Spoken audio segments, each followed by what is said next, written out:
Hello, and welcome back to the Let's Dig Into That podcast, where we don't shy away from the challenging or the subversive. It means using your words to express how you feel and discovering opportunities for healing. Let's Dig Into That is a calling to connect, a celebration of authenticity, because we're all in this together. And Yep. And who do I do this with? I do this with my master of manifesting, my dark-haired duchess, the word whisperer. It's Jordan, everybody. What's up, baby? Ooh, I liked it. The Duchess. Yeah, get myself... Nope, don't get me a corgi. Already changed my mind. They're cute. I'll hold a corgi. Well, the last thing we need is another dog. And I am just giddy to be joined by my tattooed dude, my sensitive stud, with the compelling tattoo of the words he dreams to hear. Come on down. You're the next contestant on The Price is Right. I love The Price is Right. Thank you for cueing me in with that. You know, I've been 5 times, right? Thought it was 3. No, it's, well, 4. 5 technically. One of them was like The Price is Right does this like tour. And they've never said JT Coppinger. Never come down. My last time in Burbank, I was there with a buddy of mine named Josh, and we waited in line. We're there. We got front row. I'm sitting there saying what's up to Manuela and Rachel. It was Drew smells like lavender and money. It was amazing. But here's the kicker. Drew. It's like the last contestant they're going to call down, right? And I hear, the next contestant on The Price is Right is James Cooper. I was already out of my seat. And skin.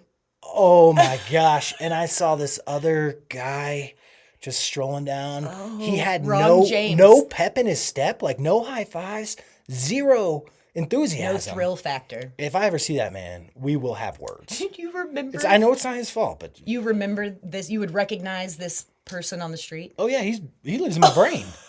Kidding me? He stole an opportunity for me. I didn't even talk...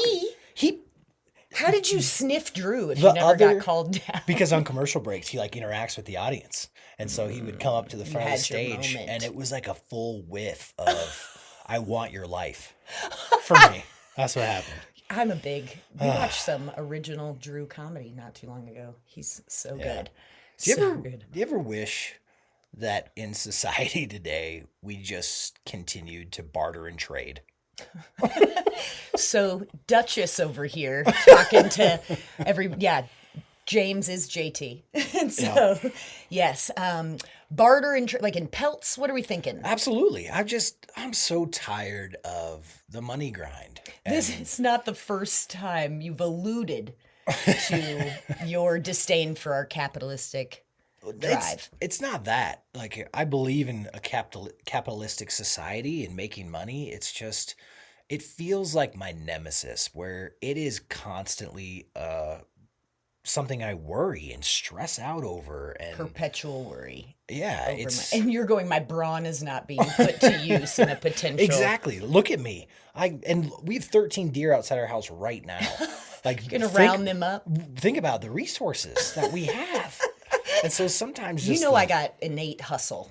Your money game is crazy, and when it comes to finances, it is one of the biggest struggles in every relationship. So it's about time we talk about it, right? I do think that all sources agree that money is in the top 2 of the point of contention in a relationship. And I don't know if I'm exactly, that was very kind of you.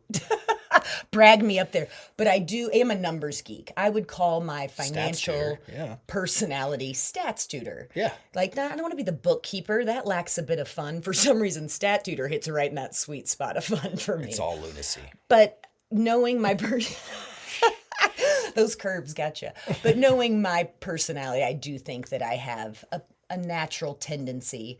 Like, I opened a Roth IRA, a retirement account, the day I kind of learned about compound interest, or it clicked. And I was like, hold up, you're telling me. And so that was, I felt very fortunate to be supported. I was raised by, 2 parents that let me be involved in kind of what they were doing. My mom working 3 jobs my whole life and getting herself Yeah, through school and her PhD. totally. My dad ran his own business, and so QuickBooks and all that. So in our relationship, I definitely will take that honor. Absolutely. Well, I was curious. By episode 8, I think it's no secret that we both have been married once before. Jig is up. Jig is up. That's a fact. In your first marriage, and again, share what you're comfortable with, but in your first marriage, how did you guys handle finances? Because I think whether you combine, whether it stays independent, that's a big decision that a lot of people struggle with. And so I'd be curious to know what you did in your past. Really glad you got there because it's interesting how different my relationship financial budgeting dynamic is currently. Our dynamic together is quite different from what I experienced in my first marriage. Okay. And yes, it's so funny to look back, but funny is maybe not the exact right word, but it's very interesting that you probably remember that on our first conversation, we got deep. We were talking about things, and I was like, so how you sitting in the debt world? Got student loans you want to talk about? Yeah. You leasing a vehicle? And that was a big one for me. And so my first marriage, he was 6 years my senior. I'm in my early 20s. And I kind of had a hard line in the sand of I'm not paying off debt from dates and trips and fun you had prior to me. Wow. And so I hope I said it more politely. Probably not. And so the combining of accounts is such a killer topic because I felt he had perhaps a standard of like, that's a sign of a healthy relationship. And I think that's sort of the norm. Like if you have that, and I was on board with a joint account. Right. For like a house necessities. account. That's where we ended up. So he's coming from this would be great.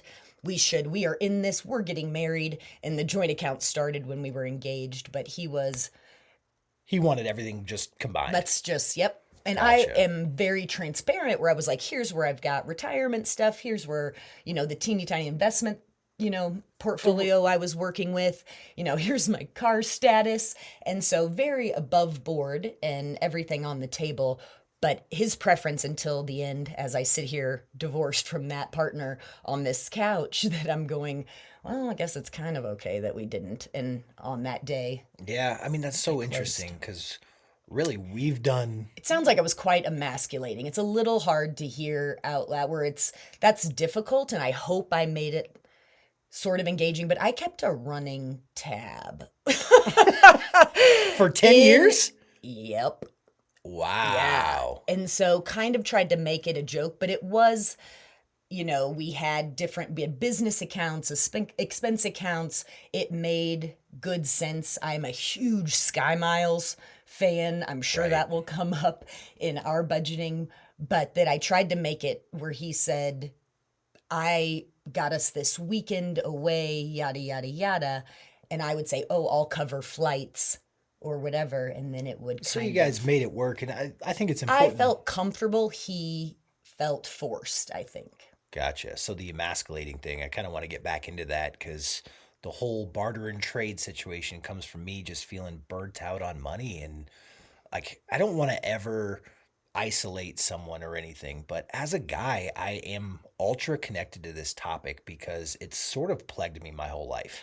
Instant pressure of providerness. Unfortunately, there are gender roles. As much as I would love for them to be completely gone and not exist, and everyone was just 100% equal, the world was different We are 100 still years ago. close in and generational. that does have a transformation. trickle down. Generational stuff does still exist with us today. And there is a pressure for a young man to be the provider. And the one thing that I just want guys to take away from this podcast is check your ego at the door when you enter a relationship. I'm talking from real lived experience here because in my first marriage, finances was sort of our downfall, and I will shoulder that 100% because I wasn't transparent with my partner.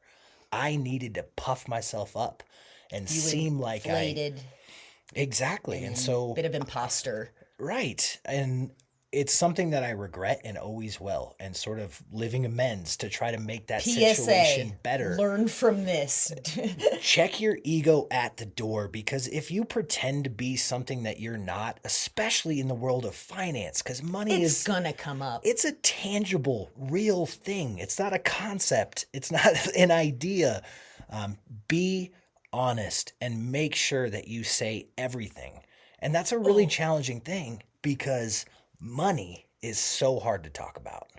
It is I would argue that sex is easier. I agree. When that'll make you blush, but money is, yeah. How many movies- Eggshells. How many movies have you seen where head of the household dude gets fired but won't tell his wife? So he gets up every morning, gets dressed, and goes to work. The fear that you're Yeah. freaked out. So understandable. And I was wondering where you were going. I'm glad you got to ego, because I'm like, we don't do a lot of like gender normative under a roof necessarily. There's a fair amount.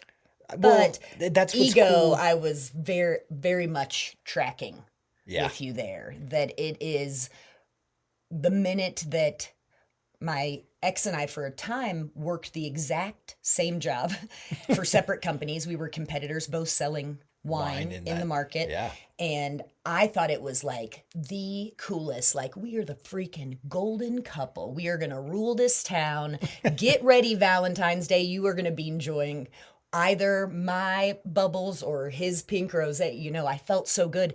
And I do think at his core, he would like to believe and present it as a man, like, would be completely unaffected.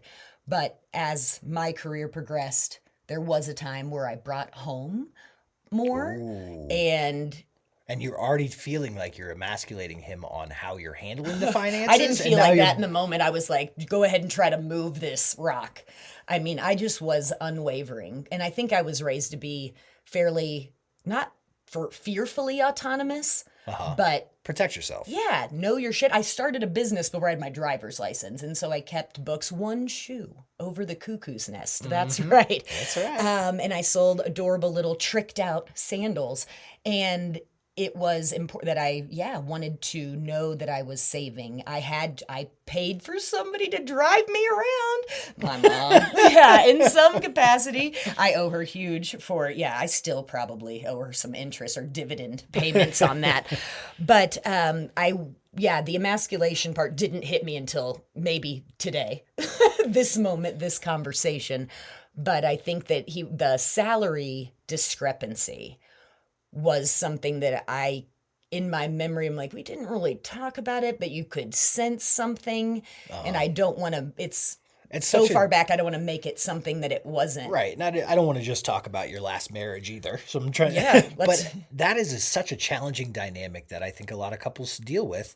And in all honesty, I hope continue to deal with as women get paid what they're worth. Bingo. Because, the ego, that's exact where my head went first, was the salary discrepancy, where I'm going, if you are a team, you are running a business as a team. Right. And so how in the world would you, and what number would feel okay? Right.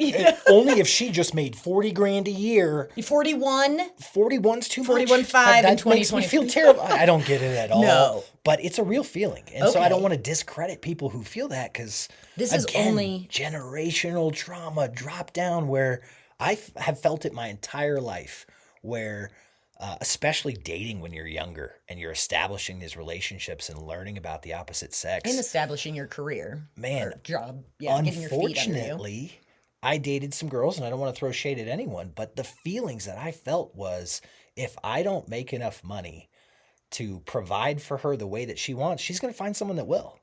And that's like the mindset that I had my entire life. And so I can take this girl out to the local brew pub, but that dude's taking her to Cabo.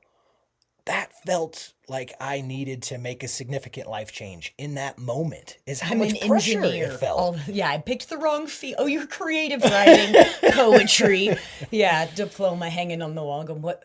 Interesting. It's a I'm using struggle. your word, jar. Oh, put it in the jar. We're going to Cabo on the jar. Yeah, money. interesting jar. There it is. That's how we save. It's a smart move. It's a smart move to have jar. that, turn that jar into fun money. So, was Or there charitable anything? donation. Was there anything in your past that? That breaks my heart a bit on the, that's obviously not your person, but I see at a certain age where I'm going, yeah, brew pub, awesome, but like Cabo Right. doesn't sound awful. That's what comes with a lot of maturity is you realize, well, that person's not my person. But in the moment, I was too young and too immature to recognize that. But I was old enough to make critical decisions for my finances. And that's where the struggle is. You know what I mean? Where I'm now a functioning adult by everyone else's standards, but I'm behaving like an immature kid who wants to impress a girl. You know what I mean? It's a pretty terrible situation. But what I want to get into is we've sort of talked about our history and our past a little bit. Were there things that you were able to do that made those situations easier, more digestible? Like, how did you handle when there was issues? If I think I'm getting to your point a bit on, we had an opportunity with my tab being so readily accessible to revisit. I'll just call it a little like financial date. Uh-huh. So once a month, bills come due, and it was like, let's get a little state of the union. What's going on? We would take that time to kind of plan, hopeful, on the horizon, set some goal type things together. But we took that time too to celebrate small wins. Like, for example, I mentioned debt paid off, where it was like, hey, no more interest on that card that he had been carrying. And it was like, that was a win that we chose to, in the moment, celebrate. And it was real. I love anticipation. And so saving up for a trip or a new restaurant and a fun dinner or a tiny luxury, I'm trying not to be super grandiose and getting excited about it preemptively. And so I think the constant, not perpetual, but that kind of monthly check-in with it being set in a tone of like, this is not awful. Like, we are in this together. Right. And that tab ran because we helped each other out. Like, I changed careers, and I was able to help my dad heal from a surgery. Right. And we had each other's back in that capacity. I love what you're saying in the sense of like, pick a trip or pick something that you guys want to do and come up with a number of where we would like our finances to be. And it becomes a collective goal. But what you're also doing in that moment is talking about your finances in like a full circle motion of this. I'm proposing it to you as, hey, I want to save for a vacation. But while you do that, you have to dig into all your other stuff. So where do we stand? Exactly. You have to figure out where you stand. So I love that as a tool. But if you're chatting, it's a good opportunity to find out, one wants a boat. Right. And the other wants to paint the house. Or is there a necessity versus a luxury or fun? Right. Yeah, a pleasure, I should say. Gotcha.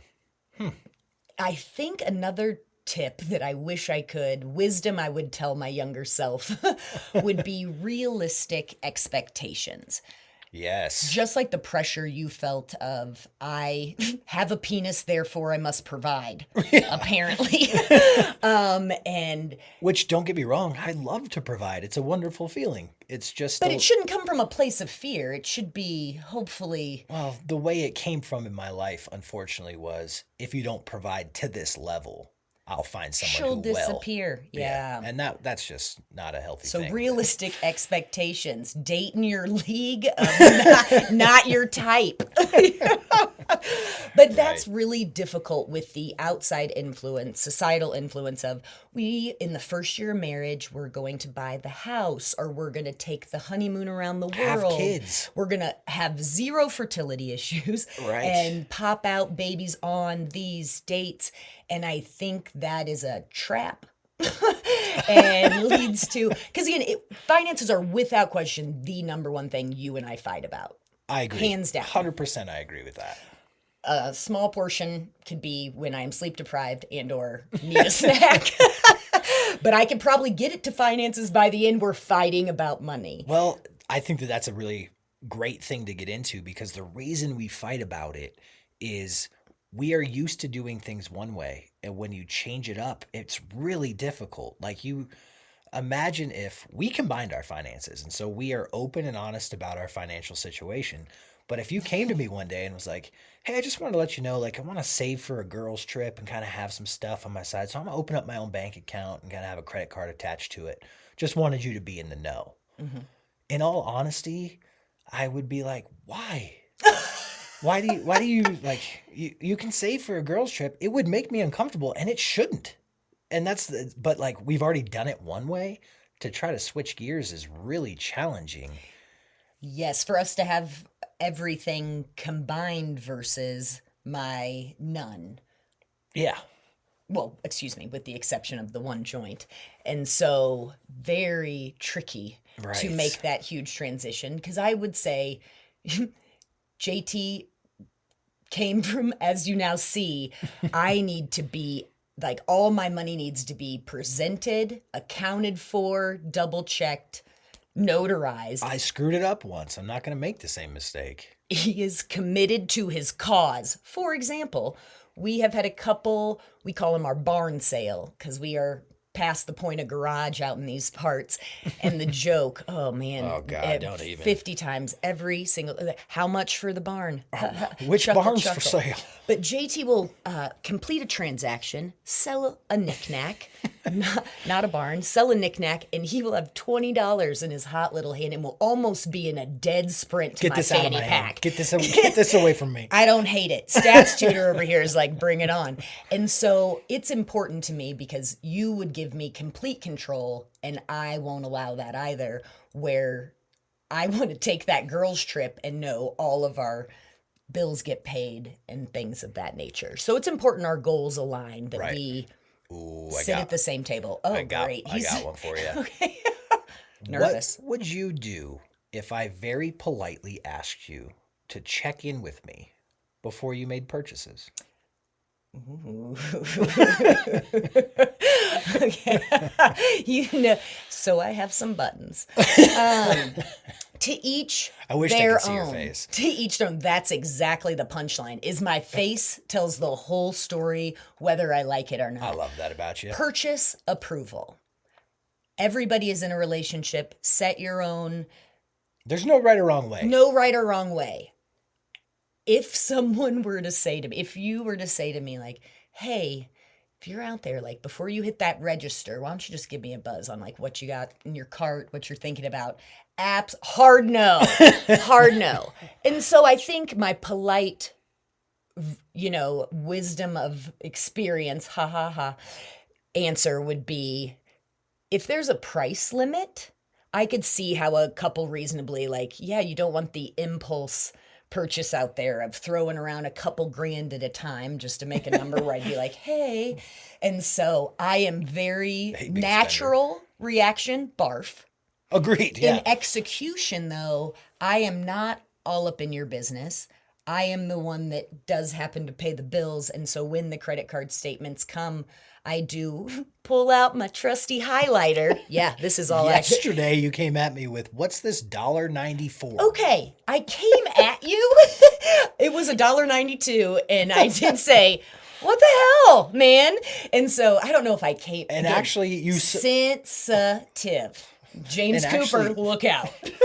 From that experience, we actually canceled a subscription. And so Oh, it can ended imagine. up being so gratifying for you when I was like, oh, I do know what that's from. I'll go ahead and cancel that right now. And I just, like, you lit up. Maybe of, the sexiest I thing you did could that. say today. I canceled a subscription and I'm going to go donate these clothes. Yeah. Whew. That's Dogs have been walked already. Thank you. Yeah. So the setting a purchase limit. setting a limit I could understand, because if that's going to inhibit someone, the joint goal or the separate, boat versus girl trip or whatever it might be. But if you and I were chatting at dinner and you're like, I need some new running shoes. I've really burnt out these old ones. I don't feel that I should have. I completely agree. But I trust you enough. And so when I highlighted famous footwear, $400, you better believe you're going to get what the hell. Oh, of course. But usually I don't think it's too passive aggressive. I don't intend for it to be. I call it let's just chew on it time. And so I'll make my little highlight notes and be like curiosities and leave it on the table. And he'll be like, got answers for these. We'll reconvene. And it hasn't really. I appreciate that. And going back to the sort of checking in for purchases, I don't know if you've ever been with a friend Like, I had a friend buy a motorcycle without talking to his wife. They're not married anymore. Okay. Like, it was bad. But, yes, tell me a little bit more. with Purchased a motorcycle just on a whim, or he was like, hey man, let's go look at some bikes today. we stopped in a Harley Davidson right off of I-25. How long have they been married? 3 months. I love Yeah. And Okay. rolls into the Harley dealership, and there's a screaming deal, using quotations with my fingers, because, like, you're at a dealership, bro. Screaming. I hate saying bro. Screaming's gonna happen. And so he bought it, and I was just sitting, and I was with him, and I was like, you need to call your wife. You said it to him? You need to call your wife. And so I've seen that play out, and unfortunately it was a terrible thing for him, rather enjoyable for me. Not that I ever laugh at Spectator someone, sport. but I told him what was going to happen, and then it happened. And but here's my thing about your limit. If you had told me, hey, unless you're going to spend like more than $500 on something, I don't really need to know about it. If you told me that when I was 19, what do you think would happen? I'd make a lot of $450 purchases. So I think your allowance structure is worth noting. I do great on allowance, and that's the best We times. should perhaps come up with a new name for it. He doesn't want to. It feels good. It feels right. It does, but like the way that I've been most successful budgeting for my individual self, I think that's important to throw out. Just for me, like I'd get my paycheck, I would figure out how much all my bills are going to cost, make sure to put that away or go pay the bills. I wanted to save a little bit, so I'd put some in savings, and what I had left over was my play money. And what I did is I immediately went to the bank and pulled it out in cash, because when that cash is gone, so is my money for the month or for the week or whatever the time frame was. And that worked for me so well. It really did. Absolutely. I think that is tried and true. Yeah. So you'd prefer that I slip you a 20, but I swear he treats when it's cash, gone, it's hot gone. potato. I don't like the credit. I think both of us feel that way of like spending money you don't have is a really scary thing, but unfortunately a lot of us are in situations where it's something you can't avoid. Right. My rational brain is I wouldn't have a credit card would it not be for Sky Miles. And that so I know about you. With that being, I mean, we have certain airlines for certain purchases. Yes, we do. And I will try to put healthcare and like, hey, can I do this copay on Southwest or United? How you guys live in? And so, yes. So I think the purchase approval in my evolved state, I think that, yes, because again, you're a team. And yeah. Right. And I approached finances as a sport I must win. Right. And so I do take it. I'm thinking about this sort of concept where I think we have very different financial personalities. And I think it's extreme. And combining our finances really worked for us, but I'm sure that that's not the situation for everyone. But it's good to know your own financial personality. Mine is a little willy-nilly. And Free spirit. You've helped me so much in maturing in that sense of growing up and making sure You were making smart choice. Again, no debt, vehicle paid off. I mean, great credit, all of those things. But you are such a thoughtful giver that, yeah, JT shows love in a way that's like, I got this, which is a wonderful trait that I share. But that is, I got this until there ain't no more to get got. Your point of setting realistic expectations was something I was not good at in my 20s. And you've really helped me out a lot with that, and I'm grateful. And it's good to know where you stand on your own, because I think likely any combination could be possible. If you have the shopaholic meets frugal, like that may be a beautiful match. Right. Or worst nightmare. That is where the hide secret account. Yeah, we'll circle back to the girls' trip at some point. But I do. To answer that one, I would feel comfortable enough coming to you with like, hey, I want to save for this me thing. Mm-hmm.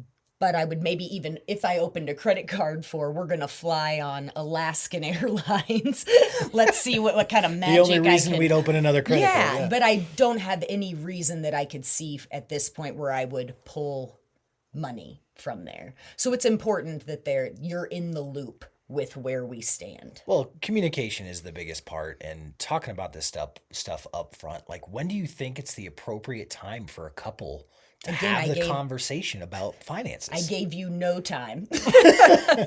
First phone call. Because we be grown-ups, but I think we were into our conversation where it felt very much right. But it is, when you have the first date, who's picking up the check? Well, there's a moment there. What do you do for a living? All of that. So there's a lot of inadvertent ways that it comes up immediately. Where do you live? If you're a member of, if you join the gym. Those small little things. Yeah, golfing. You've got some cash. There's just, I think it kind of, there's some. Yeah, okay, I love that for whispers. the early part of dating, but when things are getting serious, like, when's the right time for a couple to have the conversation on how they want to handle their finances? In your opinion, is all I'm asking. Oh, before there are two names on paperwork? Oh, big time. I think that is, yeah. And the minute you start dreaming together, because is that dream on my tab, or is that because yes, if it was, that would be a joy for me to be like, oh my gosh, you are going to be the perfect wingman for Thailand. I cannot wait. I've wanted to do this. I have a big birthday. We're going on this adventure. Sure. But I think if we start dreaming together, what an awesome opportunity to be like, okay, here's the deal. I got to come clean about some stuff. And not come clean. That's maybe a little too aggressive, where I think everybody's... What's your line? How do you start that always? So here's the thing. I will share that with the masses, that can get you out of a lot of jams. If you kind of, the automatic response of the recipient is like, ooh, something's coming. And so eye contact helps. But so here's the thing. And, saying I got stuck. For example, when we got together, it was like I had a nightmare lease where it was like blood oath situation. It's going to tank what I thought was going to be a part of this adventure, even though a little insecure, a little early in the relationship, to be like not really coming with as much as I had hoped to. Say it. But you had to say it, and I respected you for just being. I'm like, well, here we go. And so it wasn't a deal breaker or a hard stop. I was so grateful because it would have come up. Did I tell you about that? My first closing I set in on. I've heard the story, but say it again. So in the spirit of transparency, I am brand new to real estate. I've joined a company and was kindly invited to sit at a closing table to observe the paper shuffle. So you're just there to watch. I am mere observer. I am not initialing anything, no pen in hand. My first closing, I had purchased exactly one house. And so I'd only been on the buyer side of a transaction ever. And so I'm really looking forward to it. And there's a document, legal in our state, probably a number of others, where it's every version of how you've taken your name in the past. Misspellings, middle initial, no middle initial, if you've had a hyphenate, or if you've been married before and perhaps took someone else's name. And as that document comes in front of this couple buying this home, his pen ventures to her paper and says, wait, have you been married before? Oh my God. My eyes probably just like the size of my forehead. And I'm like, disappear, because I don't love, I was so uncomfortable, but also like, yes, this is going to be, I'm in the right place. This is my career. And so it was an awkward, long silence. And how I remember it was like, we're going to need the room for a minute. And so we're all whispering in the mail room of it's okay. Oh my God. And so they ended up fortunately closing. I hope that they are happily together. I had no attachment to didn't even know, but he just reaches over and points to, what's this one? Have you been so Alvarez? It's going to come out. It's going to come out if that's so PSA, check the ego at the door. That's mine. Absolutely. Dudes, check your ego at the door and understand your personality when it comes to your finances. How do you handle that? And guess what? If you can identify what that is, don't try to be a different person. Good. That's who you are. And just make sure it's truth-telling, known, and try to do your best. Right? That was good. Setting realistic expectations, because money sucks. It kind of is your nemesis. I guess I shouldn't say money sucks, but it is a very delicate fragile, entity. Absolutely. And so with a make lot of sure- stigmas around it. Lots of stigmas, big taboo. You come from generational values and tendencies that your partner cannot. They don't know. They can't read your mind until you don't know what you that. don't know. So money stinks a little bit. Celebrate those little wins. Yes. Check in with each other. Make sure You you're have a in the good loop. month and you got a little bit extra money, go buy that thing that you need. Talk to your partner about it. Talk to your partner about it. Celebrate the wins. I love that. Celebrate the wins. Thank you so much for chatting with me. Absolutely great talk, baby. Until next time, I am JT. And I'm Jordan. Come see us.